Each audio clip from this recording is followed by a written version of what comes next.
Welcome back to History Tales, where we illuminate the forgotten corners of history.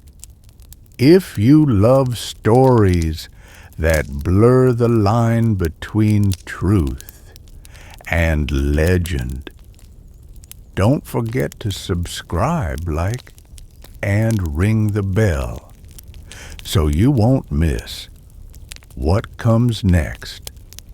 Tonight, we enter one of the bloodiest and most mysterious chapters of 17th century Europe.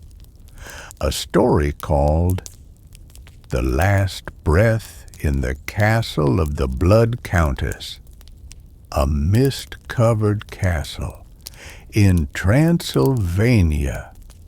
A countess known as the Ageless Beauty, and hundreds of young girls vanished without a trace. They say when night falls, inside the cold stone walls of Castle Csejte, one can still hear whispers of a woman desperate to preserve her youth with blood. So, let us open that door and uncover the secret that lingers in the darkness.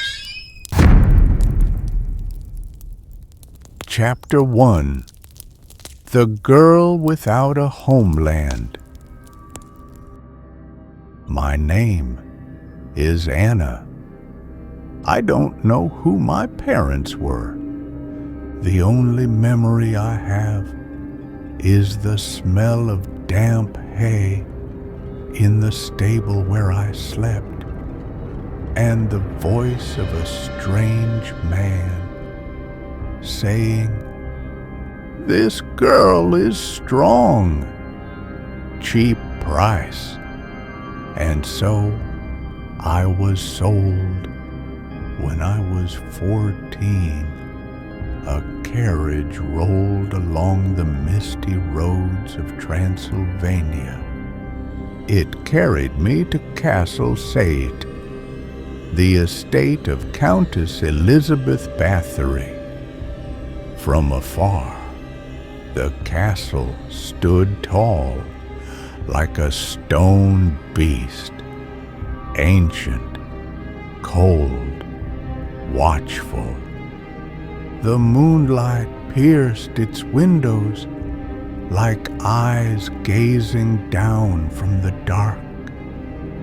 They said working there was an honor, for the Countess was the most powerful and most beautiful woman in the land. But the villagers whispered another truth, that behind her beauty lay a cursed soul.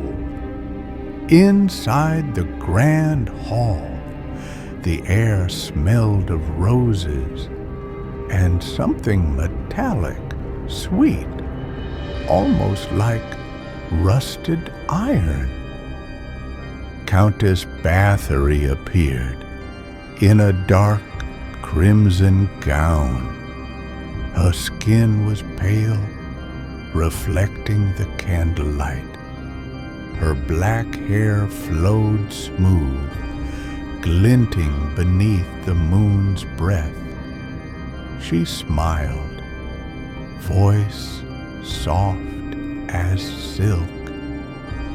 "From now on, Anna, you will live here.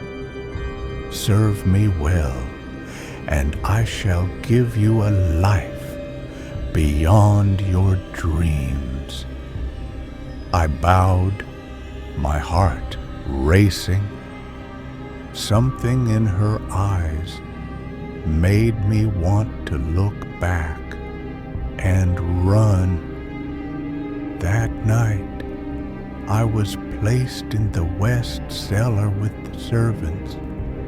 a blonde girl named Marta whispered softly, "If you hear water dripping at midnight, don't get out of bed."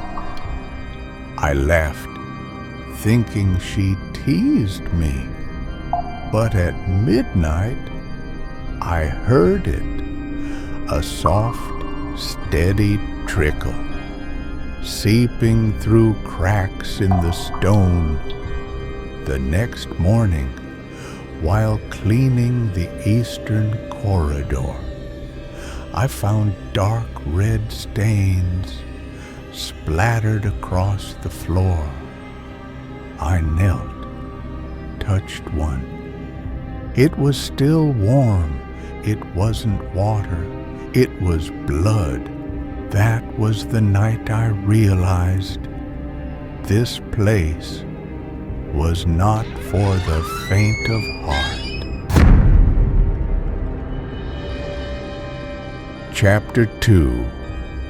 The Immortal Beauty. Countess Elizabeth Bathory, the woman they called the Black Rose of Transylvania. From the first day I entered the castle, she carried a strange scent. Roses blended with something metallic, faint but sharp. Every step she took made servants bow their heads. They trembled as if standing before a goddess. She was beautiful, a beauty that could imprison the eyes, yet in those eyes there was no life. One night I was summoned to her chamber. Candlelight flickered across the silver mirror. She sat brushing her long black hair with a golden comb. "Anna," she said softly, "do you think my skin is beautiful?" I nodded nervously. Her dark red lips curved into a smile. Beauty must be nourished, and everything precious requires sacrifice. On the table, bottles filled with thick crimson liquid. Beside them, a leather-bound book, its pages marked with strange symbols. She took one bottle, poured a few drops onto her hand. Under the flickering light, her skin glowed smooth, almost divine. "Blood," she whispered, "the gift of youth. Do you believe that, Anna?" I said nothing. My heart pounded so loud I thought it might burst. The next morning, Marta was gone. They said she had escaped. But on the stairs, I saw smears along the stone, dark red, like someone had been dragged.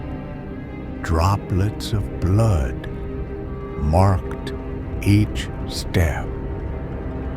The Countess descended the stairs. Her velvet shoes glided over the stains. She smiled faintly. "Clean it up, Anna," she said. "Beauty should never be stained."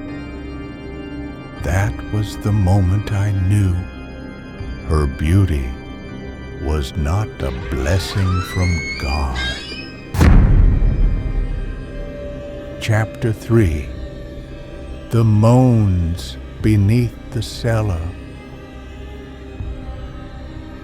Since the day Marta disappeared, the air inside the castle changed. No one laughed, no one spoke. Servants moved like shadows, trembling in silence, as if death itself hid behind the Countess's eyes. One morning, the housekeeper handed me a cold iron key. "The Countess wants you to clean the eastern cellar," she said. Her voice was flat. Her eyes avoided mine. The cellar, a place no one dared to mention.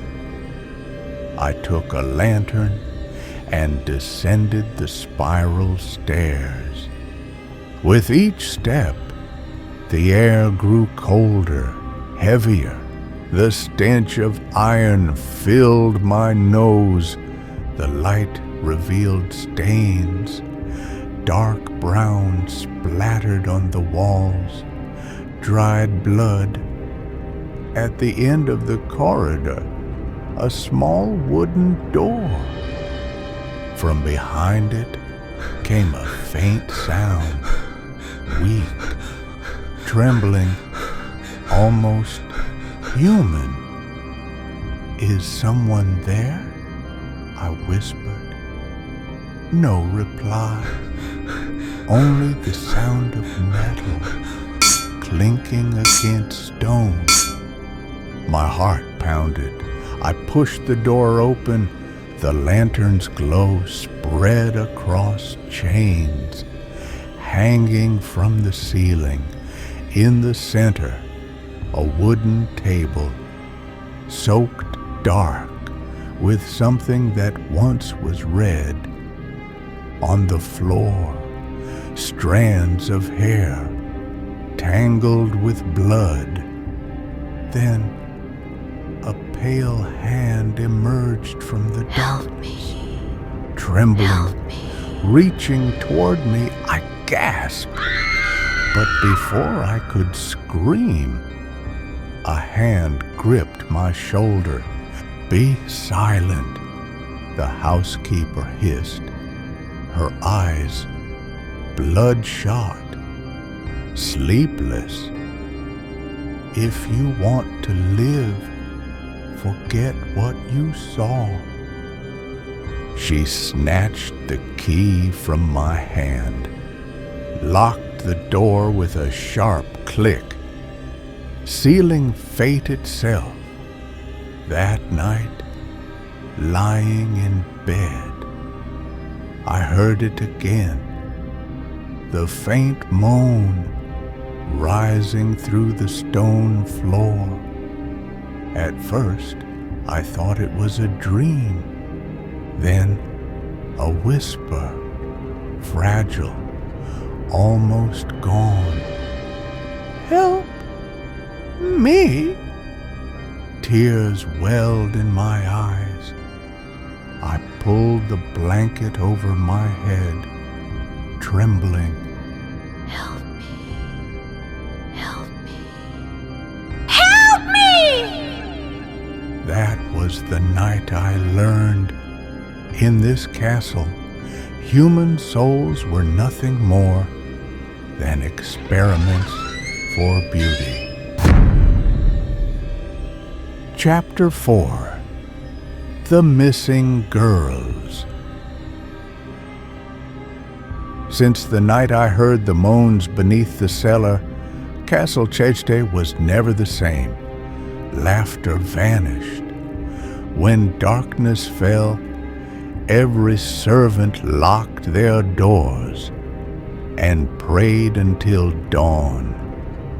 Yet the Countess remained calm, serene, even radiant.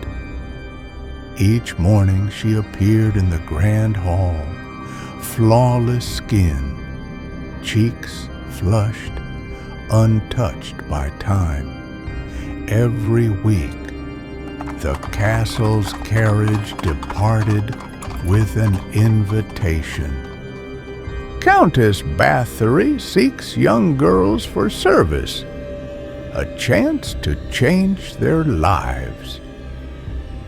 Peasant girls lined up eagerly, eyes bright with hope. They dreamed of escaping poverty, unaware their journey was one way. I watched from the window. Some wore flowers in their hair, smiling as they waited. I lowered my head, my heart twisted. 3 days later, none returned. The villagers began to whisper.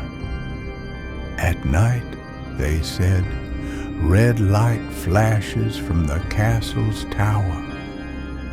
Then one day, a young priest arrived.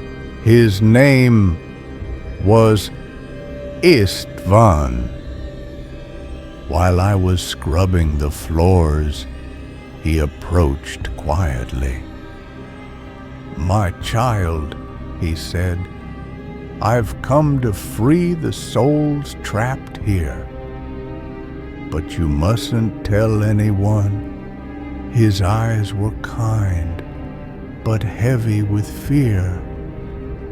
That night, he entered the chapel to meet the Countess and never came out. The next morning, she emerged from the chapel, holding a rosary of blood-red beads. Her voice was soft, almost singing. Faith makes people offer themselves willingly. Don't you think so, Anna? I trembled in the bronze mirror behind her. I saw Father Istvan's reflection, lying motionless on the floor, eyes open, empty. That night, the wind howled outside. Whispers drifted through the halls. Save us, save us. I looked out the window. The roses in the garden swayed under the moonlight. Crimson, beautiful, terrifying. Perhaps those roses bloom from the bones of the missing girls. That was when I realized even death had a scent in this castle. Chapter 5. The Prayer of the Nameless. After Father Istvan's disappearance, Castle Csejte fell into silence. Not peace, but the silence of a tomb. Each night, I heard the Countess's footsteps echo through the corridors. Her heels struck the stone like a ticking clock, counting down.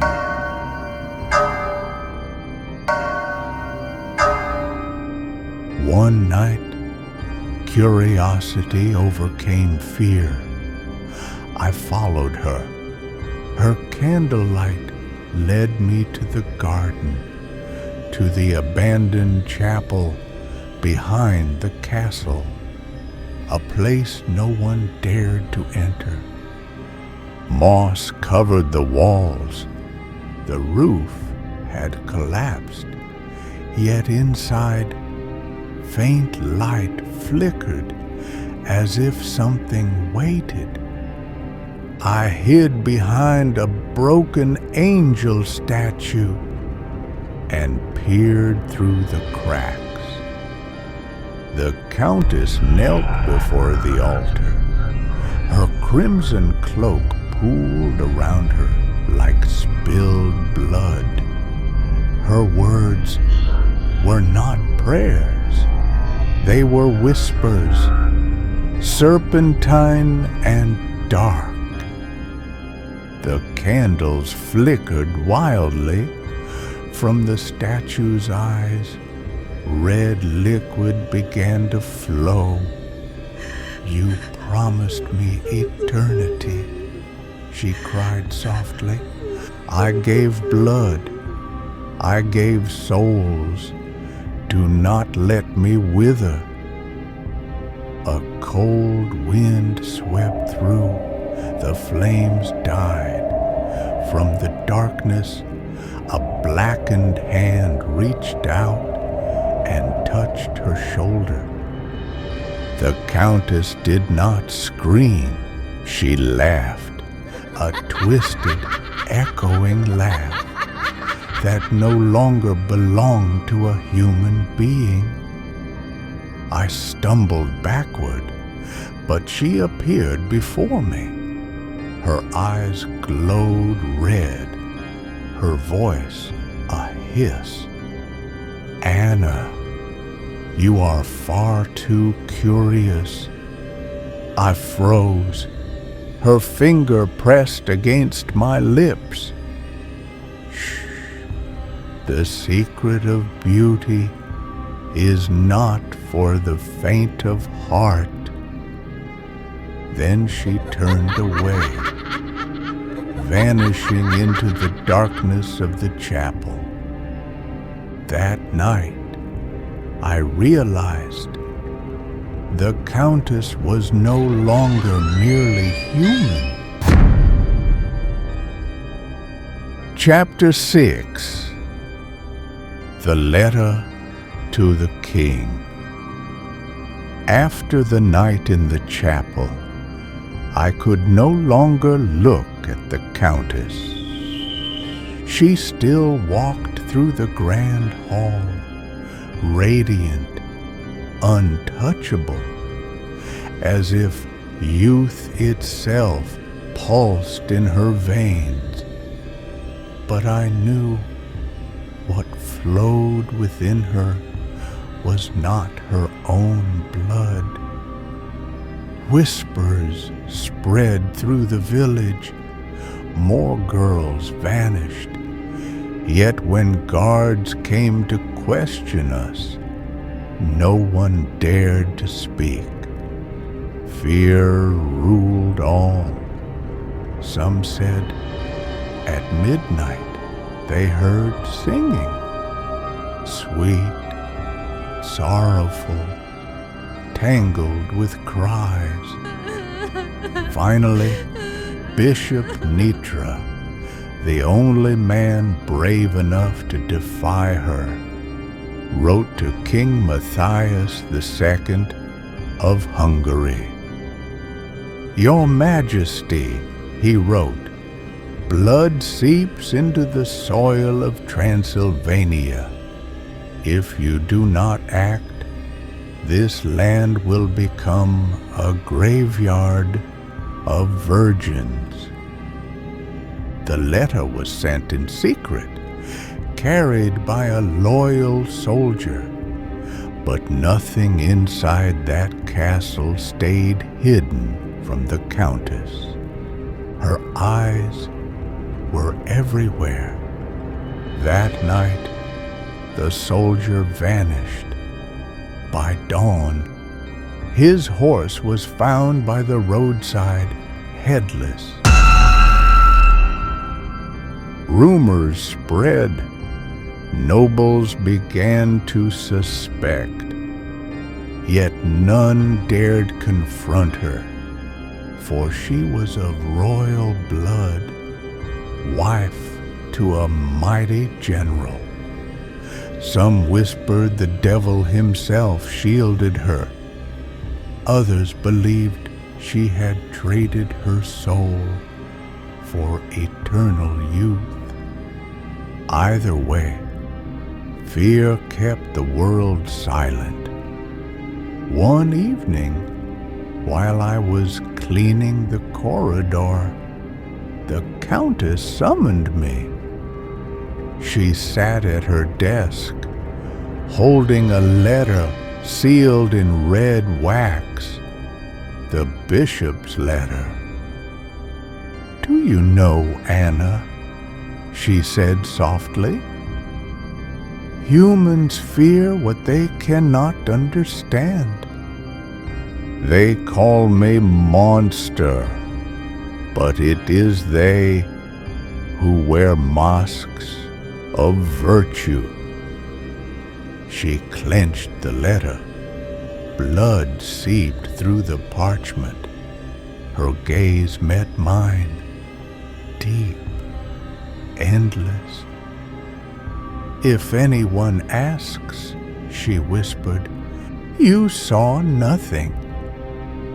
Sometimes silence is the only way to survive." That night, as thunder rolled and rain lashed the windows, I lay awake and wondered which was worse, the demon inside the castle or the silence outside it. Chapter 7. The White Rain Night. That night I will never forget. All of Transylvania drowned in a white storm. Rain so thick it blurred the line between heaven and hell. I was cleaning the corridor when an older servant ran to me, her face pale as ash. "Anna, the Countess wants you in the East Chamber now." The East Chamber, a place everyone avoided. But disobeying the Countess was unthinkable. The heavy wooden door creaked open. A gust of cold air spilled out, the chill of a tomb. Candles flickered wildly. At the center stood a bronze bathtub. Steam rose from within. I stepped closer and froze. The liquid inside wasn't water, it was blood, thick, dark, rippling like serpents beneath the light. Beside it lay a young blonde girl. Her lifeless eyes stared upward, her body pale as wax. The Countess stood beside the tub, her hair drenched, her skin glowing, radiant from that crimson pool. She turned to me, smiling. "You're here, Anna," she whispered. "I need another pair of hands for tonight's bath." I stepped back, trembling. She advanced, each step leaving crimson footprints across the stone. "Don't be afraid," she murmured. "Beauty cannot be born from fear. It needs devotion, willing devotion." Her icy hand touched my shoulder. I froze, every nerve burning with cold. "Just one drop of blood, Anna," she said softly, "and I'll share eternity with you." I screamed and ran. Candles toppled, shadows twisted. My footsteps echoed through the hall, chased by her laughter. It wasn't one voice, but hundreds, mocking, inhuman, behind me. The door slammed shut. Darkness swallowed everything. That night, as the storm raged outside, I hid under my blanket shaking, and through the thunder I heard her whisper, close, too close. Don't forget, Anna, beauty always demands a price. That was the night I knew if I stayed one more day, I would no longer be human. Chapter 8.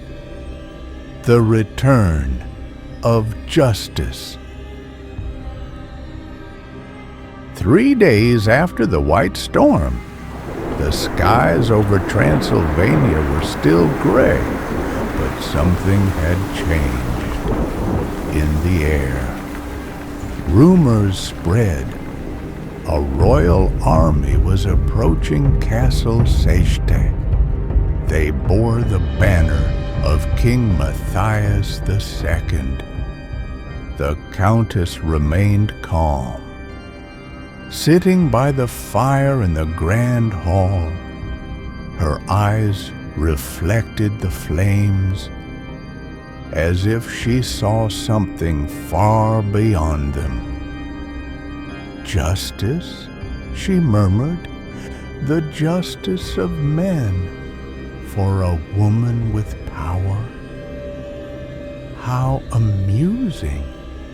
That night, thunder rolled across the valley, the sound of hooves echoed. Then steel clashed, the gates burst open, soldiers poured in, torches blazing, swords drawn. I was dragged from my room, forced into the courtyard. Rain mixed with mud and blood. Behind the velvet curtains, they found hidden doors. Behind them, dungeons. Screams echoed as soldiers uncovered what had been buried in shadows. Bodies hung from hooks, skin pale and bruised, some still warm. On the walls, journals, names, ages, dates, over 650. They brought me forward as a witness. My hands trembled, my voice broke. She believed blood was a prayer. The Countess was arrested in her chamber. She didn't resist. She only smiled.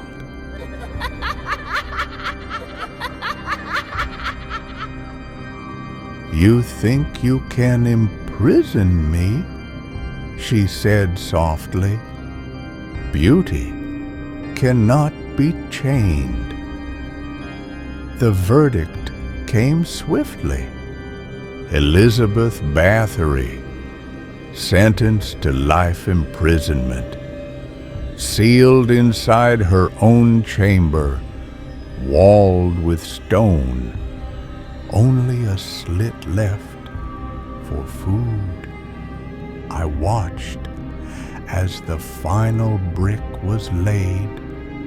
Her eyes looked out, not in fear, nor regret, but pride.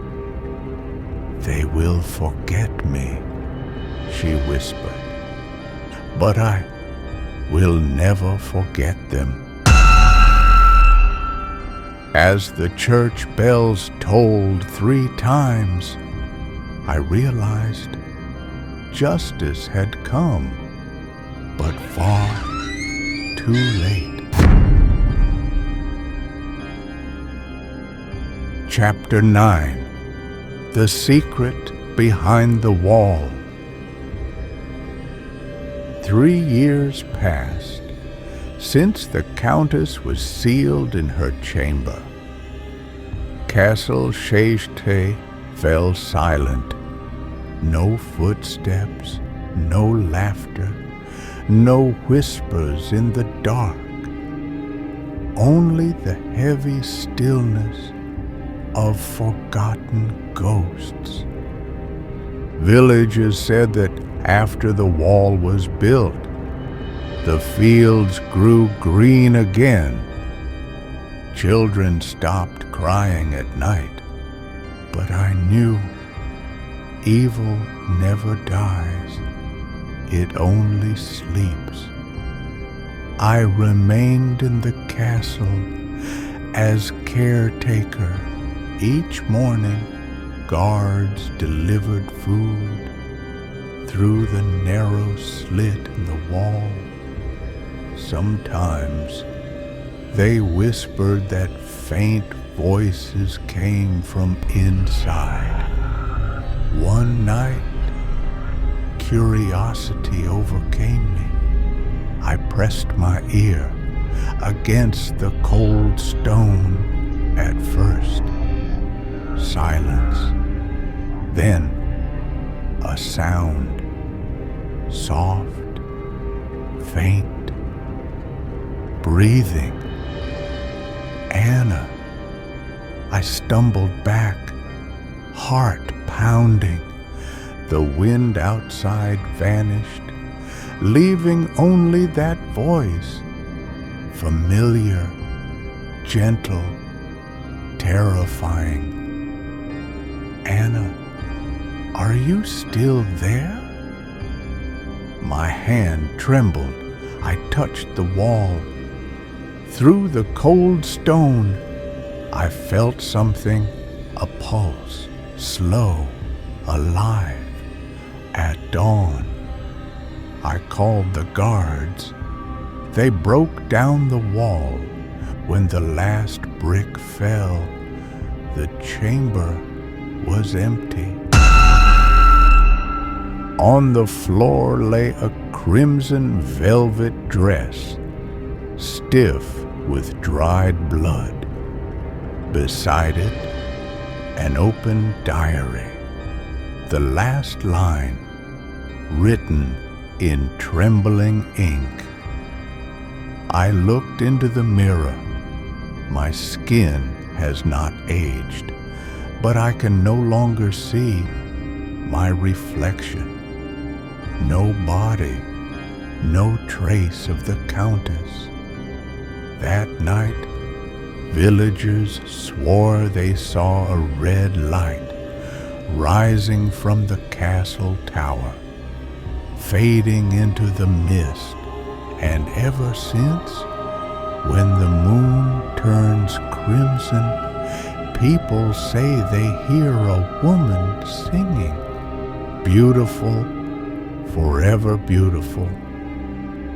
I left the castle the next morning, but as I passed through the gates, I looked up, and there she was, a figure in a red gown, standing by the highest window, smiling.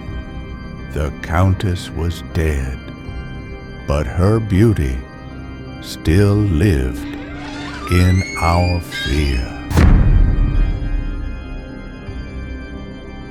Chapter 5. The Echo of Blood. I am Anna, the last surviving servant of Castle Csejte, now old and frail. I still hear the wind whispering through the stone corridors at night. They say it's only the wind, but I know better. Within it, her voice calls. Anna, are you still there? I tried to forget, I left that cursed land and sought refuge in a distant convent. But even in prayer, her face appears, pale, radiant, merciless. I write this not to condemn her, but to remember evil never vanishes.